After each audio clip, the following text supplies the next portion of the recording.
مهمة خاصة جديدة النهارده، حلقة جديدة من مهمة خاصة. يمكن النهارده هيكون في العديد من المفاجآت، العديد من الحقائق، لكن خلوني ابدا مع حضراتكم الاول ونخش في الموضوع على طول. انت النهارده هتتكلم عن ايه؟ النهارده ايه اللي انت عاوز تقوله؟ قاعدين نسمع من امبارح ان في مفاجآت وفي اسرار وفي حاجات وفي.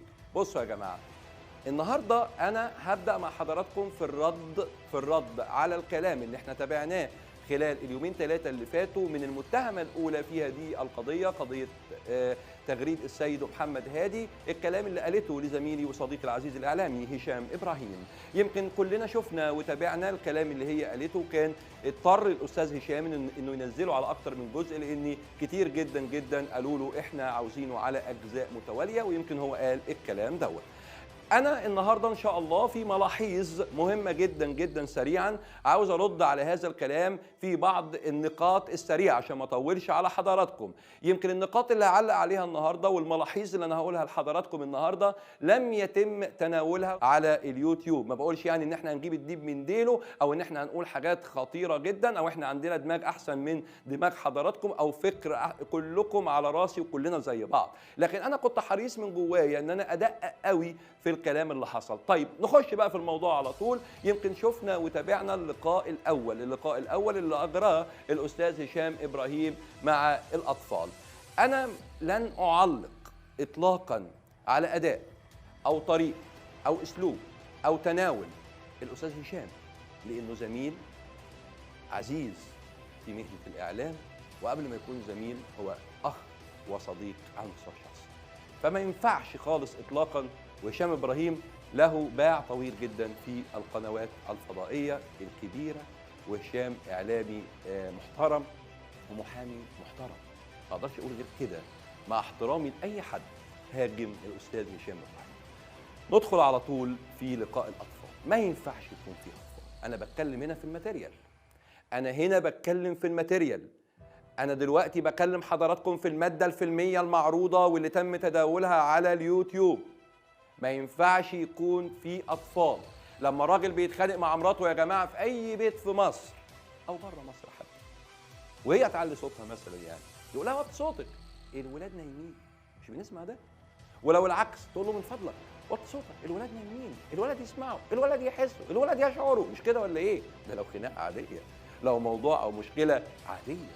فما بالكم بموضوع زي ده في شرف، في يعني مش هقعد اتكلم كتير، ندخل في الموضوع. هل ينفع ان انا اجيب الولاد، ان انا طبعا ما بتكلمش على الاستاذ هشام ابراهيم خالص، انا بتكلم على الام. انت تسمح لي ازاي بده؟ بتكلم عن الجد. هو انت ازاي تسمح بده؟ طيب احنا هنستفيد ايه من الاطفال؟ يا جماعه ده شهاده الاطفال ما لهاش قيمه امام القضاء. لا يعتد بشهاده القُصّر امام القضاء. هيفيدونا في ايه؟ هيقولوا ايه؟ الغريب بقى ان هم افادوني بصراحه بجد والله. الاطفال الصغيرين، لا انا خرجت منهم بمعلومات مهمه قوي. خلونا نتكلم مثلا ونركز بقى مع بعض يا جماعه شويه كده، نركز مع بعض، ويا ريت كده لو جبنا ورقه وقلم وبسرعه كده ايه ندون اول ملحوظه. ايه هي اول ملحوظه بقى؟ اقول لكم اول ملحوظه. الاستاذ هشام بصراحه يعني سال اسئله للاطفال متواليه ومتتابعه، وبعد كده سال ادم، كابتن ادم، اللي هم بيقولوا عليه ان هو ذكي جدا جدا، وان هو قريب في ذكائه من ابوه. نحط خط تحت، قريب في ذكائه من ابوه. نروح للملحوظه. الاستاذ هشام سال ادم، قال له انت بتحب بابا او انت مسامح بابا؟ قال له لا. قال له ليه؟ قال له عشان ظلم ماما. قال له طب ظلم ماما ليه؟ قال له ما اعرفش، انا اللي اعرفه ان هو ظلم ماما. الكلام اللي انا بقوله ده موجود على فكره على قناه الاستاذ هشام ابراهيم، ما بجيبش كلام من عندي يعني. نركز قوي في الحته دي. بعد كده راح الاستاذ هشام سال مين بقى؟ سال البنت الكبيره الانسه سلمى، البنت المسكينه دي. قال لها بيت قال ان انتوا كنتوا معاها. قالت له لا. ركزوا في لا دي، كانت طالعه من سوق، يعني والله الواحد يبكي، طالعه من حنجره البنت، فيها كسره، فيها شرخه، فيها الم، فيها شجن، فيها حزن، فيها حاجات كتير. قلت له لا. فتدخل مين؟ الجد. قبل بقى ما يتدخل الجد، الولد ادم الصغير رد وقال ايه؟ ماما ما كانتش بتعمل كده، ماما ما عملتش كده، احنا ما بنروحش مع ماما في اي حته. الله، ما هو الولد من شويه، الولد الصغير، ما هي فطره الاطفال يا اما بتبقى واحده سجال يا اما ما بيبقاش فيها تناقضات. يعني ده اللي انا اعرفه، دي الفطره يعني. طب الولد الصغير منين بيقول انا ما اعرفش هو ظلم ماما ليه، ومنين بيقول بعد كده الولد الصغير ماما ما عملتش حاجه، احنا ما رحناش مع ماما في اي حته. سيبنا من دي، مش ملحوظه، كلام فاضي. تمام، نروح للمهم. تدخل الجد وقال سؤال مباشر، اسالها سؤال مباشر، يا بنتي حد غريب كان بيجي لكم، عم السيد ده ولا التغريب، حد غريب كان بيجي لكم البيت لما كنتوا لوحدكم؟ حد غريب؟ ها، ابوك كان بيلسعك؟ كان بيضربك؟ كان؟ قولي حق الله، قولي حق ربنا. فالبنت قالت لا، نفس برضو الطريقه الكاسره دي، لا مفيش حد خالص. فده دخل الاستاذ هشام وقال لها يعني مفيش حد كان بيجي؟ قالت له هو الاستاذ عبد المنعم ده، ها، الاستاذ عبد المنعم ده، الاستاذ عبد المنعم ده، الاستاذ عبد المنعم ده. شو قلتها كم مره؟ عارفين لما بيكون الراجل يعني الشخص الولاد اللي يكونوا بيحبوه يكون صديق العيله فعلا، تقول عم عبد المنعم، استاذ عبد المنعم. ورغم ان كان في تشويش على صوره البنت، لكن كان احساسها وكان نطقها وكانت الجمله اللي هي بتقولها قرفانه من عبد المنعم. بقول اي كلام، مش ملاحظه خالص ولا اي حاجه. ايه تاني؟ رد الولد الصغير ادم وقال هو كان بيجي ومراته تقعد معانا في البيت وهو ينزل ويمشي، والبنت سلمى اكدت نفس الكلام، وبعد كده يجي ياخد مين؟ ياخد مراته. طب ده يقول لنا ايه يا جماعه؟ ان هم اصحاب، صح؟ زوجة عبد المنعم هي صديقه لزوجة مين؟ لزوجة محمد هاني. الكلام ده غلط وكذب، ده مش رايي، انا ما بقولش رايي، انا هدي حضراتكم دليل، انا هدي لحضراتكم الدليل. لا هم مش اصحاب. وعلى فكره ممكن مرات عبد المنعم تطلع تقول لا صاحبتي، وتطلع تقول دي حبيبتي، وتطلع تقول اللي تقوله هي كمان. لا هم مش اصحاب وبيكرهوا بعض وما بيحبوش بعض. ليه بقى؟ اقول لك انا يا تغريد ليه؟ اقول لك ليه؟ ما هو مشكلتك ان انا في الموضوع ده. فاكره يا تغريد في 2014؟ فاكره يا تغريد شارع الشعراوي؟ شارع الشعراوي اللي متفرع من الشارع الجديد اللي في شبرا الخيمه، اللي تحتيه محل العطاره السوري يا تغريد. الشقه يا تغريد اللي كان عبد المنعم واخدها لك في العقار ده. الكلام ده امتى بقى؟ في 2014. في 2014. طب ايه اللي حصل في الشقه دي؟ وايه اللي انت بتقوله ده؟ وايه الكلام الغريب اللي احنا اول مره نسمع الكلام ده يا جماعه. الكلام ده فيه خناقه وحصل مشكله وفضيحه في الشقه ديت في 2014. في 2014 مرات عبد المنعم راحت ظبطت جوزها عبد المنعم ومعاه تغريد في الشقه ديت اللي في شارع شعراوي المتفرع من الشارع الجديد اللي في شبرا الخيمه، وكانت فضيحه وكانت خناقه وكان صويت وكانت بهدله. مين بقى كان رئيس مباحث اسم تاني شبرا الخيمه يا تغريد؟ كان اخويا وصديقي وحبيبي اللي انا شرفت ان انا كنت صف ضابط عليه في كليه الشرطه، شهيد مصر، شهيد الواجب، شهيد الوطن، معشوق شبرا الخيمه، رحمه الله، سياده الرائد مصطفى لطفي، رئيس مباحث اسم تاني شبرا الخيمه. هو كان رئيس مباحث في الوقت ده. وانا في الوقت ده في 2014 كنت بعمل برنامج مهمه خاصه على شبكه تلفزيون الحياه، وكنت شبه مقيم في شبرا الخيمه عند مصطفى. كنت بروح في الوقت ده لمصطفى بيه كتير، وحلقات موجوده كلها على اليوتيوب، وكنت بنزل معاكم السمن والقشيش والجعفره والشارع الجديد والقديم، وما سيبناش حته في شبرا الخيمه.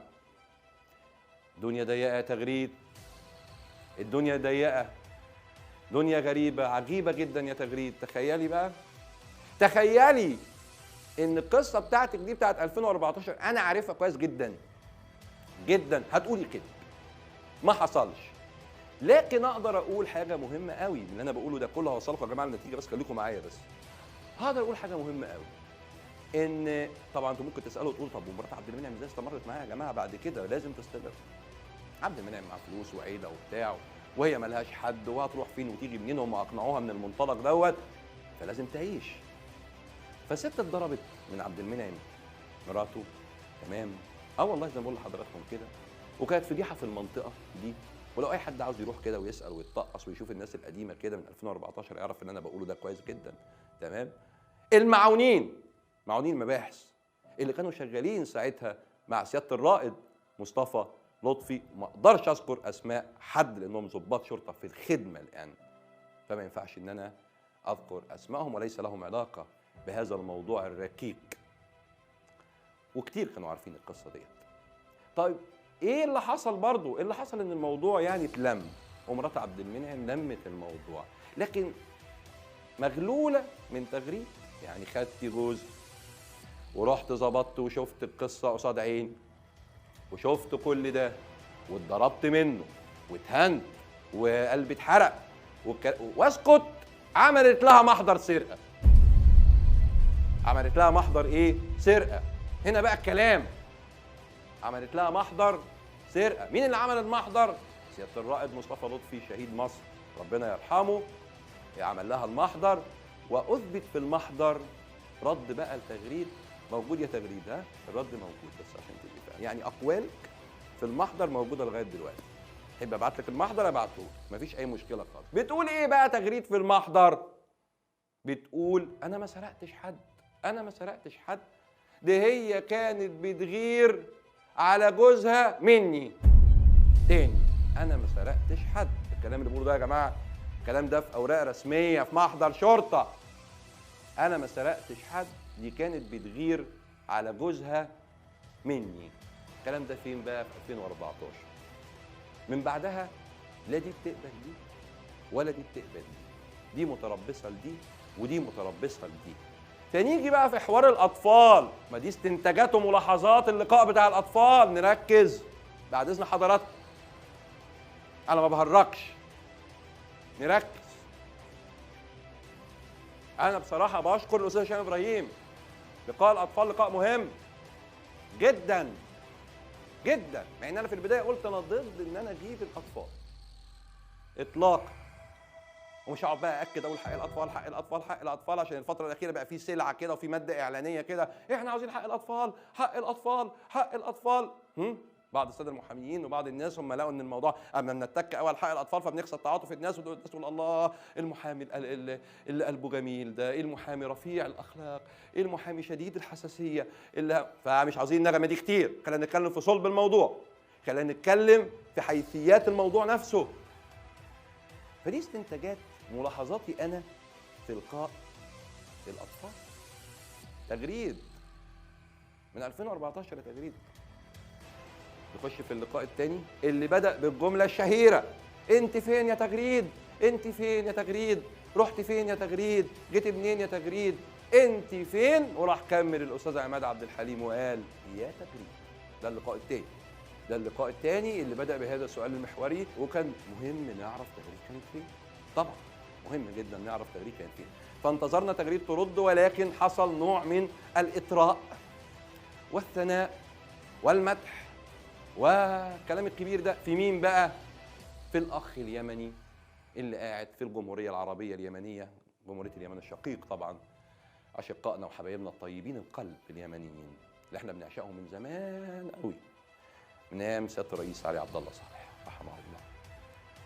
ففي ثناء ومدح تسقيف لحد اسمه يوسف اليمني أو يوسف منصور، اللي هو بعت لي رساله. بس احنا انا وانت يا استاذ يوسف هرد لك على الرساله دي، يعني رساله انا قلت بيقولوا لي بعت لك رساله الاستاذ يوسف منصور وبتاع، فلقيت لك يعني لقيتك بتتكلم كده في هي وجهه نظر بصراحه. لا انت بعت لي رساله وجهه نظر جامده جدا جدا، هفندها لحضرتك بقى بالشرع وبالقانون.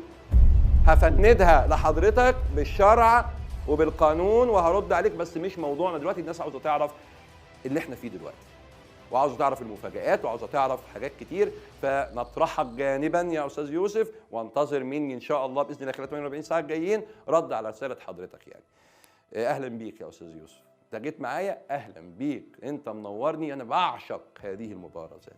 بدات الحلقه بانت فين يا تغريد، انت فين يا تغريد.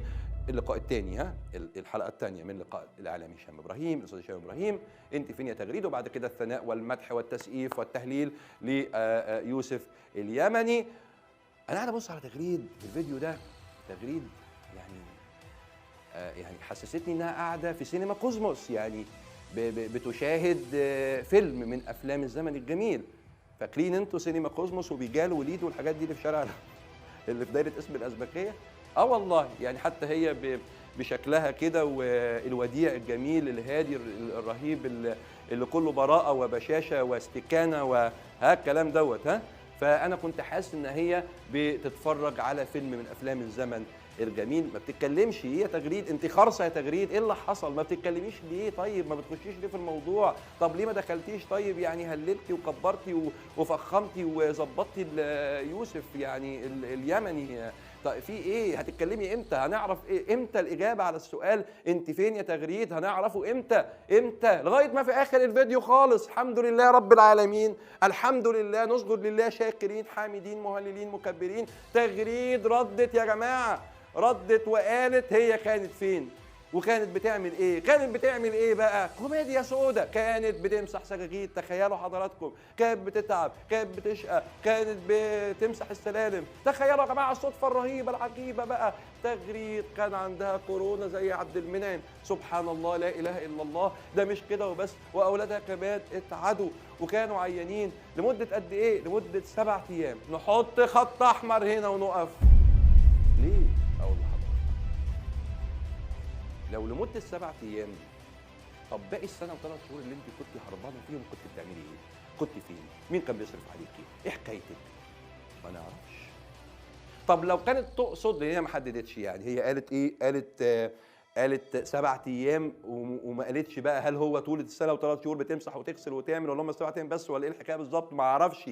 بس لو كان ال7 ايام تبقى مصيبه، لو كان السنه و3 شهور تبقى مصيبه اكبر. لان لو ال7 ايام، طب هي كانت بتعمل ايه طيب بقيه السنه و3 شهور؟ ولو السنه و3 شهور كانت بتمسح وتغسل سجاجيد وتروح تجيب خضار وتعمل وكورونا وبتاع، يبقى كلام مش منطقي. ففي الحالتين في تناقض رهيب جدا، مش كده ولا ايه؟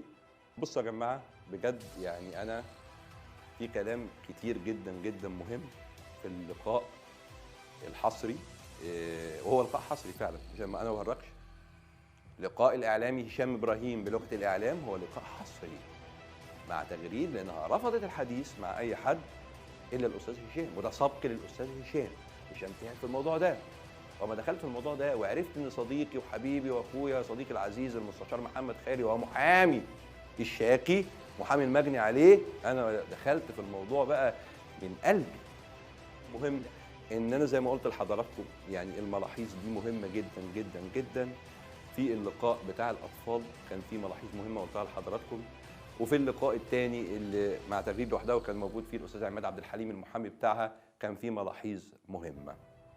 وبعد كده بقى خلونا برضو يعني اقول لحضراتكم على ملحوظه ثانيه في موضوع الشاهد، لان الموضوع ده حصل معايا انا بقى، احنا ما نجيبش كلام من بره.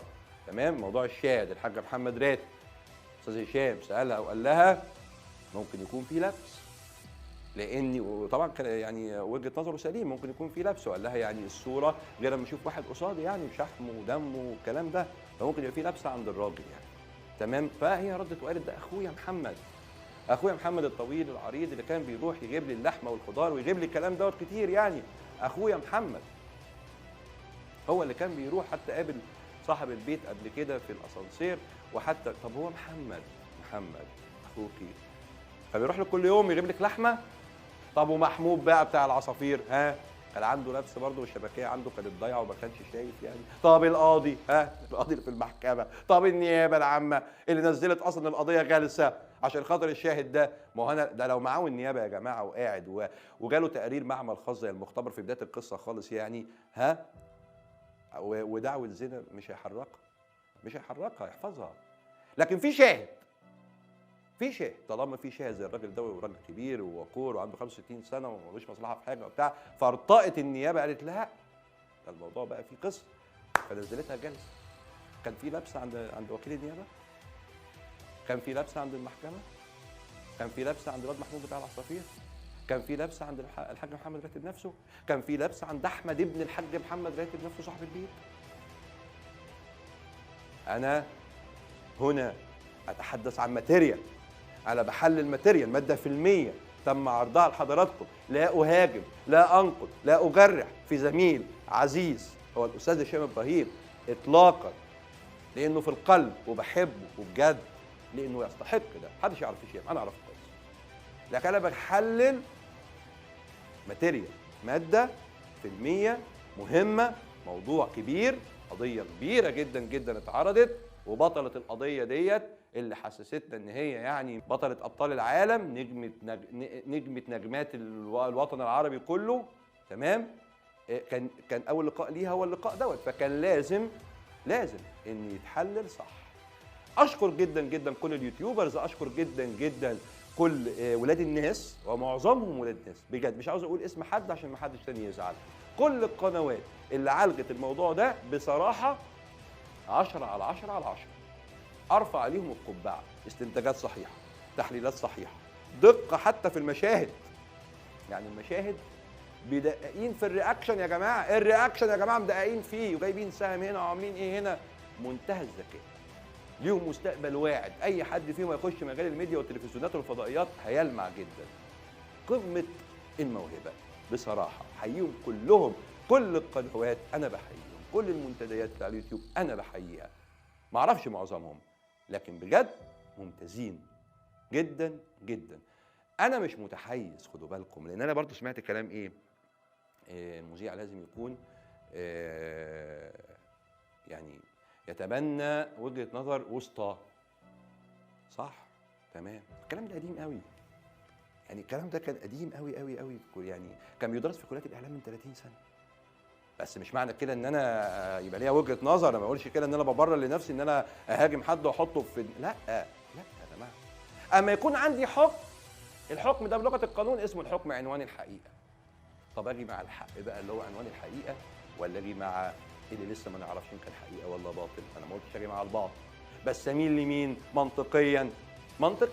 بالعقل كده والدماغ اميل لمين؟ ها، في حكم صدر عني، الحكم ده اسمه ايه؟ بنسميه ايه؟ هو عنوان الحقيقه. فانا كمذيع، انا كاعلامي اعمل ايه؟ شور، هبقى مؤيد لتفصيلات ما جاء به الحكم. فمش قصه بقى ان انا ايه، متحيز قوي لمحمد هادي وضد قوي تغيير اطلاقا. انا متحيز لحق ربنا، حق ربنا سبحانه وتعالى. مش عاوز اطول اكتر من كده. زي ما قال لكم كده امبارح في اللايف الرائع جدا اللي عمله اصدقائي الاستاذ اسلام ترند، صاحب قناه ترند على اليوتيوب مستر ترند، وايضا الاستاذ خالد سوني، وقالوا لحضراتكم النهارده، والاستاذ محمود سليم برضو، وقالوا لحضراتكم النهارده هيكون في مفاجآت، وهيكون في فعلا وانا مبلغهم متواصل معاهم لسه ان شاء الله. انا هكتفي بس بالقدر ده عشان الحق ارفعه بسرعه لحضراتكم، ولسه هنفند بقى وهنطلع البهاريز كلها من كلام تغريد. انت يا تغريد ليكي عندي النهارده ان شاء الله شويه مفاجآت، يا سلام، هتتبسطي جدا جدا جدا منهم. وهيكون ليا لقاء مهم جدا جدا النهارده علشان نعلق فيه على بعض الحاجات. اوعدكم ان شاء الله باذن الله خلال ساعات الجزء الثاني اللي هيكون بقى فيه كل حاجه على طول، يعني فمش هطول على حضراتكم اطلاقا، وهيكون في فعلا مفاجآت، وهيكون في حاجات كتيره جدا مهمه في هذه القضيه التي هزت مشاعر الراي العام المصري والعربي. كنت سعيد جدا بالتواجد مع حضراتكم خلال هذه الفتره. تحياتي لحضراتكم، احمد رجب، الى اللقاء.